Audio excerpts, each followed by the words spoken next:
Hi everyone. ఈరోజు సింపుల్గా బెండకాయ ఫ్రై ఎలా చేయాలో చూద్దాం.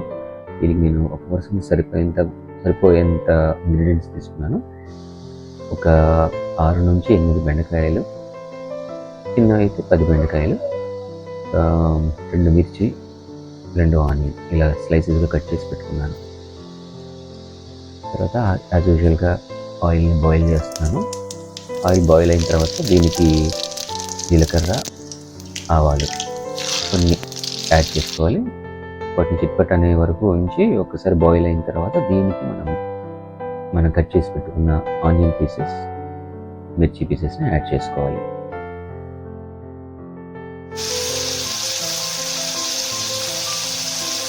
ఇలా యాడ్ అయిన తర్వాత వీటిని అన్నిటిని ప్రాపర్గా కలపండి, మిక్స్ చేయండి అన్నిటిని. ఎందుకంటే అన్నీ కరెక్ట్గా మనకు యూనిఫామ్గా బాయిల్ అవుతాయి. ఆనియన్ ట్రాన్స్పరెంట్ కలర్ వచ్చేదాకా మనం బాయిల్ చేసుకోవాలి. మనకు కొంచెం ఇది బాగా ఉడికింది అని అనిపించినప్పుడు, ఇలా ట్రాన్స్పరెంట్ కలర్లో వచ్చాయి అన్నప్పుడు మనం దీనికి పసుపుని యాడ్ చేసుకోవాలి. ఒక 2 స్మాల్ టీ స్పూన్స్ పసుపు వేసుకుంటే సరిపోతుంది.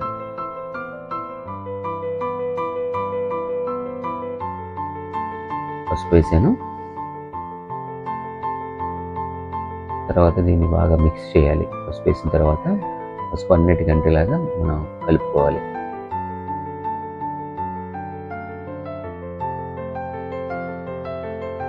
ఒక నిమిషం పాటు బాయిల్ చేయాలి.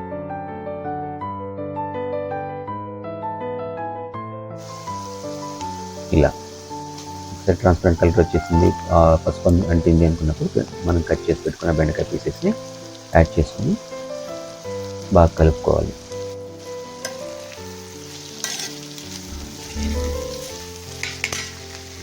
ఇది ఒక 5 నిమిషాలు మనము మీడియం ఫ్లేమ్ మీద కానీ లో ఫ్లేమ్ మీద అయితే ఒక 10 నిమిషాలు కరెక్ట్గా బాయిల్ చేసుకుంటే సరిపోతుంది, ముక్క ఉడికిపోతుంది.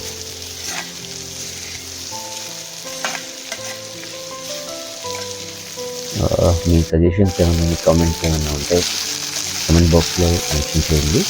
ఇది నాకు మళ్ళీ మోటివేషన్ లాగా ఉంటుంది. నెక్స్ట్ ఇంకేదైనా సింపుల్ కర్రీస్ చేయడానికి వీలవుతుంది. నెక్స్ట్ నేను వంకాయ మసాలా కర్రీ చేయడానికి ట్రై చేస్తాను. ఒకసారి చేసినాక ఎలా ఉందో చూడండి. సో మీ కమెంట్స్ని, మీ ఒపీనియన్స్ని కామెంట్ బాక్స్లో మెన్షన్ చేయండి. Thank you.